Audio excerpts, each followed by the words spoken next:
Beautiful people of the internet, CrossFitters, everyone else. Today we've had some breaking news around next year's CrossFit Games season, and it looks like it's completely changing. Breaking news. This news is cracking. Oh my god. Actually, speaking of ice, before we get in it, has anyone actually seen that viral video of the hole where they dug really deep into the ice and dropped something down it? It's like the most soothing thing you'll ever hear.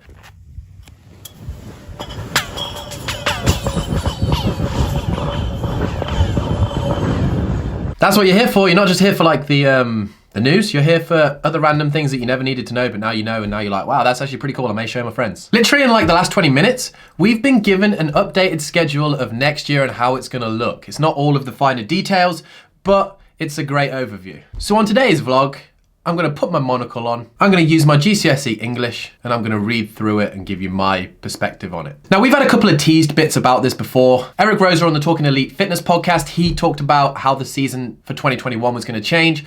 And yesterday we had Dave Castro put up the number 3 on his Instagram and said some big news coming tomorrow, which is today. And yeah, here we are. Woo!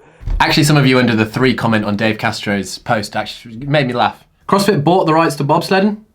3 new PEDs approved in order to allow a garage to compete. Only 3 open workouts. Ryan Simon, I like your thinking. And we'll run for biscuits. What a name on Instagram. If you're watching this, you've picked a good name. Spoke the truth. Damn, a number 3 written on chalk gets about 500 times the likes I'll ever get on a single post.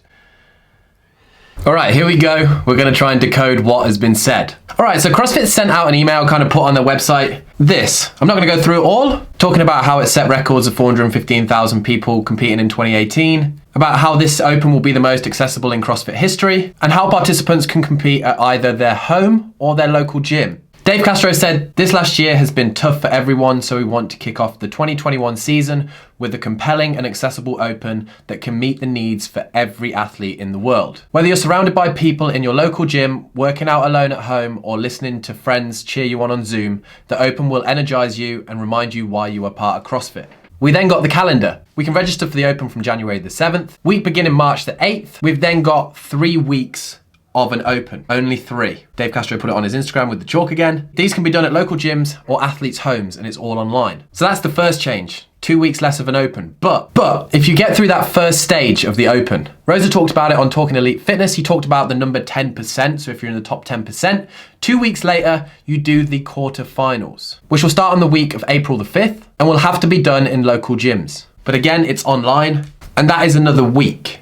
Just 1 week. Now there is quarterfinals for teams also, so I guess through that first part, depending on your Open scores, you can have your team place in that top 10%, and on April the 19th, you'll have a week for the quarterfinals for the teams. The Masters and Teens qualifiers start on the week of May the 3rd, and then this is where it looks like we've got regionals back. Starting week May 24th, we have 4 weeks of semi-finals, which are worldwide and in person with an asterisk. Because that asterisk means that if things don't change with COVID, it has an online contingency plan. And then the week of the 28th of June, we have a last chance qualifier, which will be done in local gyms online. And then all rounding out with the CrossFit Games finals the week of July the 26th in Madison, Wisconsin, in person, again, with an online contingency plan, or like they did this year, probably go to Aromas, depending on how many people they end up taking. All right, that's pretty confusing, but also pretty straightforward. But anyway, then we got given kind of the reason why all of this is happening from Eric Roser himself. He said, every part of this season has been designed to ensure as many people as possible can take part in the experience, can take part in and experience the excitement, challenge, and joy of the Open.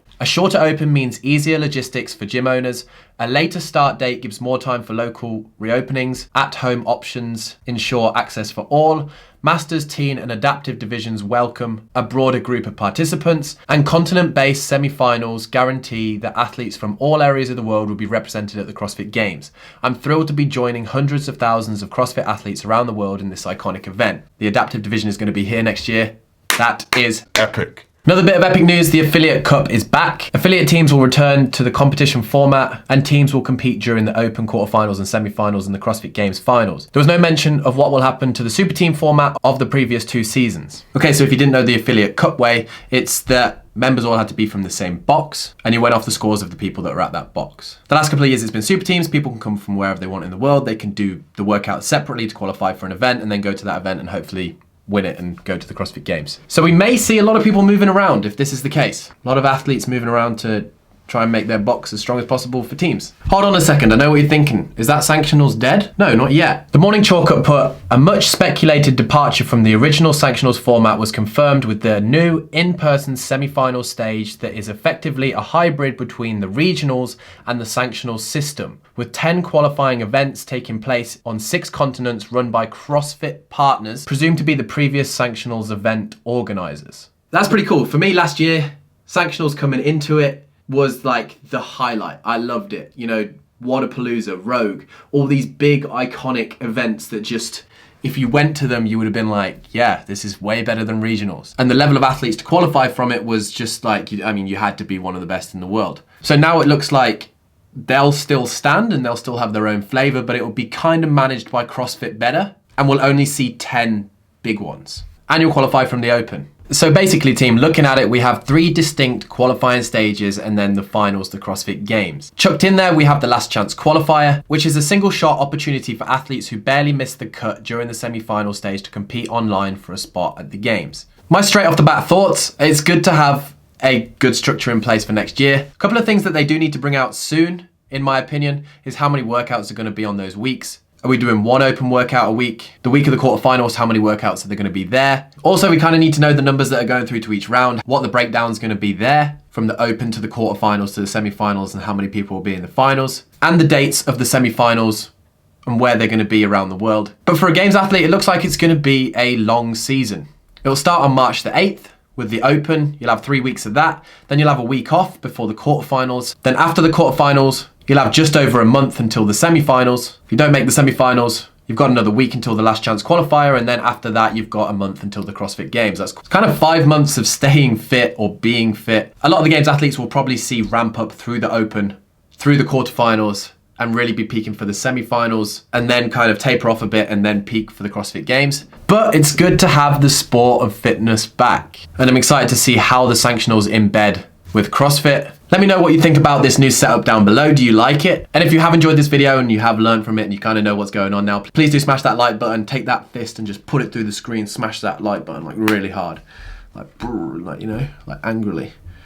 If you really want to just, you know, just, if you like the video, just like the video. Who's that from? If you know that, you're a gamer like me. Dropped 17 kills on Warzone yesterday. Whew, get in. And look, do I enjoy the open?